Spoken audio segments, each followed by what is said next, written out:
Marami po nagsasabi na stress daw ang pangunahing dahilan kaya namamatay ang tao ngayon. Stress daw number one killer. Nung una narinig ko, sabi ko, tama ba to o hindi? Pero nung ine-examine ko, yung sobrang stress, pwede siya mag-contribute sa 8 mga sakit. Okay, may connection. Either pag nawala yung stress, biglang gagaling itong mga sakit or mababawasan ito. Tingnan natin kung tama o mali. Number 1 out of 8. Number 1, pag sobra kang stress, hihina ang immune system mo. Tunay po yan. Diba? Kung kailan kayo pagod na pagod, dami iniisip, kulang sa tulog, diyan kayo magkakatrangkaso. Diyan kayo biglang sisipunin. At pag humina immune system, hindi lang trangkaso, sipon, pwede ring mga pulmonya, pwede ring mga lupus, okay? Pwede ring mga psoriasis, pwede rin mga eczema, lahat yan. Yung mga lumalabas sa mukha-mukha natin, di ba? Pwede rin yan. Yung mga pimples. Number 2, pwede ring mga inflammation. Mas namamaga yung katawan natin, di ba? Ano mga pamamaga? Pwedeng pamamaga sa puso, okay? Meron din yan, mga heart disease, may mga hika, may mga arthritis na mas lumalala kung angry, anxiety, may depression, nakaka-trigger ng inflammatory response sa katawan natin. Number 3, ito tunay po to, pain perception. Alam niyo ba anong pain perception? Yung pakiramdam mo sa kirot mo, let's say masakit ang likod mo, masakit ang katawan mo. Pag stress ka, mainit ulo mo. Yung nararamdaman mong sakit, biglang dodoble ang sakit. Di ba? Biglang dodoble yung sakit sa tuhod. Parang mas feel mo, parang sabi mo, malas ako ngayon. O laging lugi ngayon, walang pera ngayon, walang kita ngayon. Tapos masakit pa yung tuhod ko. Lalong sumasakit. Pero kung masaya ka, okay, may kausap ka, nalilibang ka, tumatawa ka, lahat ng sakit sa katawan mo mawawala. Biglang makakalakad ka ng malayo. Paano happy ka eh? Kahit hingal mo, hindi mo mararamdaman. Yung hirap ka huminga, makakahinga ka. Yung palpitasyon mo, kabog ng dibdib, hindi mo rin mararamdaman. Bakit? Kasi pag stress tayo, hindi natin alam po, nakatigas yung katawan natin automatically. Tingnan mo ang taong stress. Nakaganon, nakakunot, nakakontract lahat yan eh. Kaya nga tension headache, sumasakit to, tumitigas to sa stress. Yung kamay nakaganyan, di natin alam. Pati yung likod nakatigas, 'di ba? Pati yung tayo, pag stress ka, 'di ba? Parang hindi nga maganda yung balance mo, mabilis sumakit ang mabilis kang mag-cramps kasi nga stress eh. Okay? So pag nabawasan ng stress, bawas din mga pain at arthritis sa katawan. Hindi ko sinabi totally gagaling. Pero kasi pag happy ka, naglalabas ng good hormones, mga endorphins, mga automatic at natural stress reliever natin yan. Hindi na kayo kailangan uminom ng gamot ng mga mefenamic acid, ibuprofen, di ba? Baka mamaya masugat lang tiyan nyo, dumugo pa tiyan, kidney failure pa. So, mas maganda to, natural remedy. Be happy. Number 4, connected sa stress, digestive health. Anong digestive health? Yan ang problema ko. Makulo ang tiyan, di ba? Pag stress, di ba? Kaya sinasabi na butterflies in your stomach, di ba? Pag stress ka, parang sakit ng tiyan ko, hindi matunawan, ang kabag. Pag meron kang speech, meron kang ka-meeting, mapupunta ka sa banyo. Mauutot, madudumi ka, ma-LBM ka. Anong LBM? Stress diarrhea ang tawag dyan. Diba? Sa takot mo, nagtae. Stress eh. Napabilis ang galaw ng bituka. Stress, biglang nagkahangin yung tiyan, nagkakabag. Paano? Daming hangin eh. Diba? Irritable bowel, stress-related. Ulcer, sobrang stress. Acid reflux. Kakaisip mo, yung tiyan mo gawa ng acid. So, pag nabawasan yung stress, dapat kalmado na yung tiyan. Diba? Pero kung di nga natin maiwasan, gagawin natin, inom ng mainit na tubig, galaw-galaw para lumabas yung hangin, diba? Bawas stress. Number 5, sleep quality. sira ang tulog mo pag na-stress ka, di ba? Maiksi ang tulog, gising ng gising, paggising sa umaga, hindi refresh ang pakiramdam. Paano? Ang dami mo iniisip stress ka di ba? Tapos, pag hindi ka na nakatulog, kulang ang tulog mo, yun ang magbibigay ng dagdag sakit. So, stress ka, hindi ka nakatulog, bukod sa puyat ka, may dagdag sakit pa yung makukuha mo sa kulang sa tulog. Like what? Pag kulang ka sa tulog, mas high blood. Pag kulang ka sa tulog, mas mataas ang blood sugar. Okay? Pag kulang ka sa tulog, mas lutang, mas may vertigo, mas pwede ka pa maaksidente. Okay? Number 6, obesity.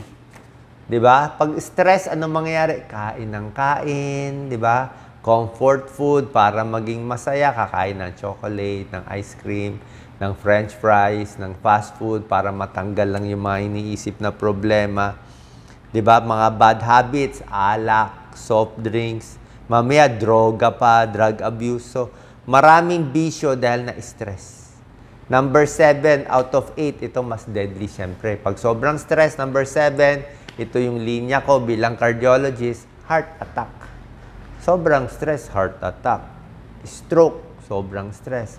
At mas malala pa sa heart attack, stroke, may possibility, hindi pa naman 100%, na yung sobrang stress, sobrang galit, pwedeng magdulot ng cancer. Okay? Hindi natin alam kung ano nauna. Alam ko yung mga pasyenteng may cancer, bago lumabas yung cancer, napapansin ko, mainitin ang ulo nila. Inaaway ang misis, inaaway ang anak, tapos lalabas, uy, may sakit pala bigla. Kaya pala mainitin ang ulo, may nararamdaman na. Or hindi natin alam, baka lagi na siyang mainit ang ulo, baka nag-trigger ng cancer. O wala pa naman proof ito, pero tingin ko, later on, makikita natin may connection yung utak sa nangyayari sa katawan. Kasi pag positive yung utak, maganda iniisip mo, gaganda yung pakiramdam mo. Kaya pag negative yung iniisip mo, mas magkakasakit. And number 8, syempre, pag sobrang stress, mental health problem. Diba? Syempre, mas anxiety, mas depressed, mas bipolar, kung ano maiisip, mas umaatake itong mga mental health problem pag stress ang tao. At, syempre, mas maiksi ang buhay. Yan ang problema natin. So, pag sinabing stress ang number 1 killer, posible nga. Okay, so ano magagawa natin? Ito magagawa natin. 1 to 12. Try natin gawin. Malay natin, pag nabawasan mo stress mo, biglang mawala yung sakit mo. Or at least, ma-manage mo na. Okay? Hindi ko sinabi wag magpatingin sa doktor. Sabi ko sa inyo, patingin kayo sa doktor. Inumin nyo yung reseta, itry nyo lahat. Pero I'm sure, marami sa inyo, ininom na lahat ng gamot para dito sa mga sakit nila, pero hindi pa rin gumagaling Diba? Baka yung arthritis, masakit pa rin yung tiyan, irritable bowel, yung mga eczema, mga psoriasis, lahat to, ginawa na lahat. Diba? Yung mga high blood, sakit sa puso, inayos na lahat. Diba? Ininom na yung gamot, pero masama pa rin pakiramdam. Baka nga connected na sa stress. So, number 1, practice gratitude. So, count your blessings. Okay? Anong count your blessings? Siyempre, na at least buhay pa tayo, nakakalakad pa tayo, okay pa yung pamilya natin, wala naman nakakulong, may bahay ka pa naman natutulugan, di ba? Di ba? Kahit maliit lang yung bahay, yung iba nga nasunugan, di ba? Na okay pa. Pwede na yon. Meron pa nakakain kahit hindi masarap ang pagkain. Huwag mo na habulin yung may bagong kotse, bagong relos, bagong gamit. Iba na yon. Yung basic lang, blessing na yon. Diba? Pag binilang mo yung positive mo, matutuwa ka na. Okay, kaya isipin mo nga na yung tubig mo, kahit kalahating baso lang, half full na yan. May tubig ka na. Huwag mo isipin kulang yung tubig mo. Number 2, challenge negative thoughts. Pag may negatibo pumapasok sa utak, palitan mo yung negative ng positive or wag mo pansinin. Number 3, focus on solutions. Yung may magagawa ng paraan, gawa ng paraan. Pero pag hindi na natin magawa ng paraan, hanap na tayo na iba. Diba? Let's say, natanggal sa trabaho, wala nang magagawa, hindi na maka-apply ulit, di hanap nila ibang trabaho. Malay mo, blessing yung nangyari. Diba? Number 4, surround yourself with positive people. Kailangan may nakakausap tayo every few days, kung hindi, pag kayo lang lagi mag-isa sa bahay, kung ano-ano may isip. Mahirap maglalaro ang isip mo pag masyadong mag-isa. Kaya hindi maganda yung isolated. Maganda may friends, may meeting kayo kahit once a week, twice a week, para lang malibang. Number 5, practice mindfulness. Kalmado, mas relax, mas dahan-dahan ng galaw. Number 6, set realistic goals. Dapat yung goals mo, yung mga kaya gawin na maayos mo. Kahit yung simpleng goal lang. Matapos lang yung project, maayos lang yung kwarto, 'di ba? Yung simple lang, mapag-graduate yung bata, yung kaya gawin. Number 7, self-compassion. Ito importante, ito number 7. Kasi marami sa atin, 'di ba, parang self-pity eh. I think common ang self-pity sa kababayan natin na parang awa ka sa sarili mo, apik ka, laging malas. But ako, puro lugi. Nakikita ko sa Facebook, puro swerte lahat ng classmate ko. Ako na lang nalugi, ako na lang nahuli, ako lang ang hindi pumasa. Yung mga ganyan. Pag ganyan naisip mo, masama eh. Kaya nga, love yourself eh, di ba? So, baka isip mo lang yan. Challenge lang yan. Pero, syempre, dapat magdasal kung ano yung God's will para sa'yo. So, love yourself. Number 8, focus on what you can control. Tulad na sinabi ko, kung ano lang yung maaayos mo, yun ang gagawin. Number 9, engage in activities you can enjoy. Gawin mo yung kung saan ka masaya. Diba? Masaya ka ba? Yung mga mura lang, maglakad sa park, kumuha ng picture, mag-collect sa scrapbook, diba? Tumulong sa kapwa, kahit isa lang matulungan mo, message mo lang yung kaibigan mo ng positive, maganda na yun. Minsan, makakuha ka lang na isang positive message sa isang tao na hindi mo ina-expect. Happy ka na buong araw.